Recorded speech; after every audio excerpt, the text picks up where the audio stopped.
Assalamualaikum warahmatullahi wabarakatuh. Pada kesempatan kali ini saya akan menyampaikan metafora pemikiran Ki Hajar Dewantara.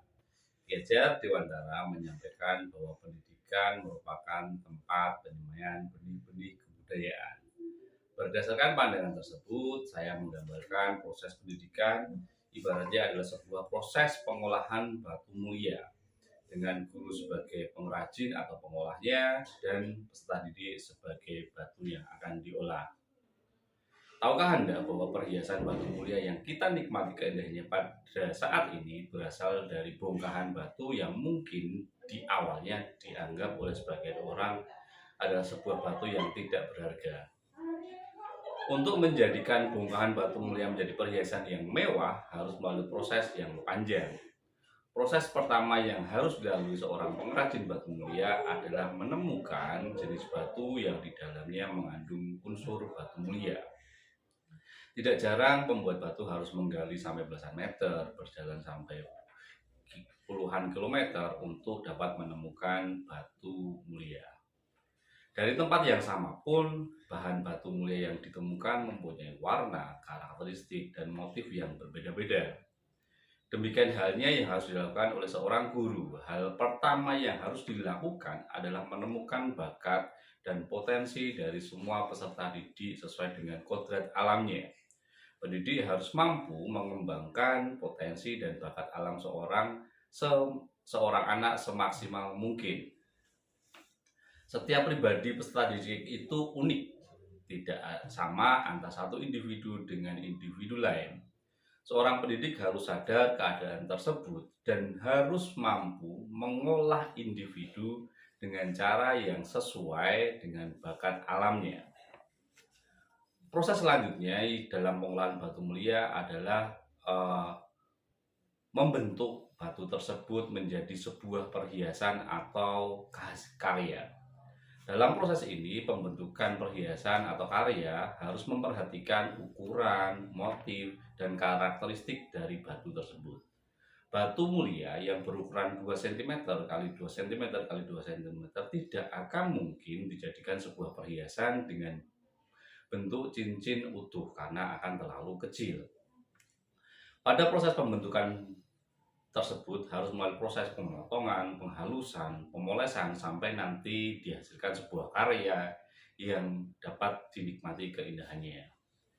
Sama halnya dengan proses pendidikan, seorang guru harus mempertimbangkan karakteristik peserta didik tiap individu sesuai dengan perkembangan zaman dan bakat atau kodrat alam dari setiap peserta didik.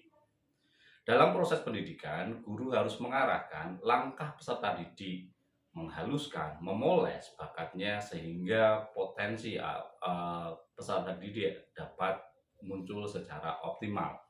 Pendidik menyadari bahwa proses pembentukan peserta didik membutuhkan waktu yang sama.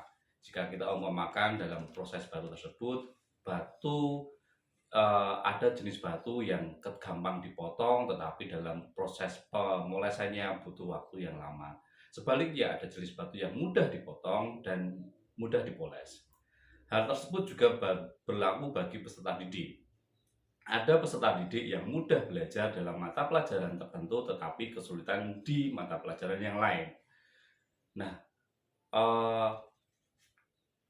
bahkan batu jenis yang sama pun, bahkan di batu yang jenis yang sama, ketika mendapat perlakuan yang sama, kadang hasil yang dikeluarkan atau hasil yang dihasilkan itu akan berbeda. Segala proses yang dilalui dalam proses pembentukan batu menjadi perhiasan tidak akan mengubah warna dari batu tersebut. Batu yang berwarna hijau akan tetap berwarna hijau. Batu yang berwarna merah tidak akan berubah menjadi warna biru. Pemeran pengrajin adalah mempertegas dan memoles sehingga keindahan dari batu tersebut dapat muncul. Bersama halnya dengan pendidik, pendidik harus menyadari bahwa perannya adalah sebagai penuntun keunikan dalam tiap peserta didik agar dapat berkembang sesuai dengan kodratnya. Pendidik sebagai pamong harus memberi tuntunan dan arahan agar tidak kehilangan arah dan membahayakan dirinya sendiri. Kemudian apa yang menjadi tantangan yang harus dihadapi pendidikan di Indonesia dan bagaimana solusinya. Menurut Ki Hajar Dewantara bahwa pendidikan anak berhubungan dengan kodrat alam dan kodrat zaman. Kodrat alam diartikan sebagai lingkungan alam tempat murid berada, baik kultur budaya maupun kondisi alam geografisnya.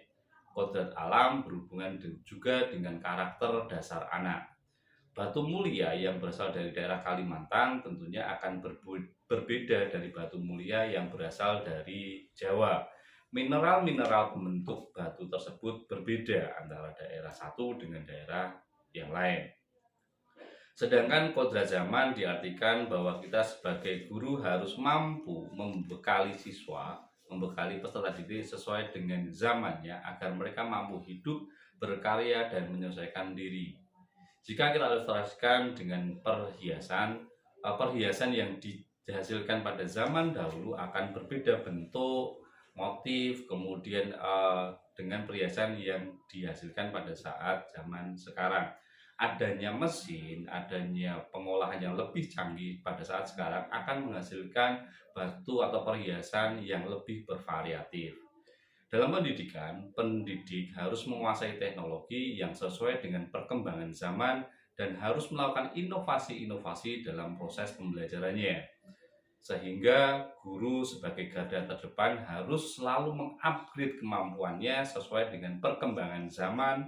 Kemudian guru juga harus sadar untuk selalu meningkatkan kemampuan dalam pengajarannya, baik metode, model, dan aspek pedagogik lainnya untuk meningkatkan kualitas pendidikan di Indonesia.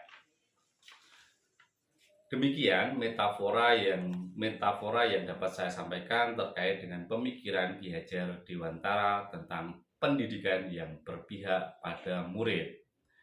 Melalui metafora ini saya berharap sebagai guru sadar bahwa peran saya dalam menuntun murid agar sesuai dengan kodrat alam dan kodrat zamannya, sehingga benih-benih kehidupan, benih-benih kebudayaan tetap lestari dan murid dapat menjadi manusia yang adaptif terhadap perkembangan zaman. Terima kasih. Assalamualaikum warahmatullahi wabarakatuh.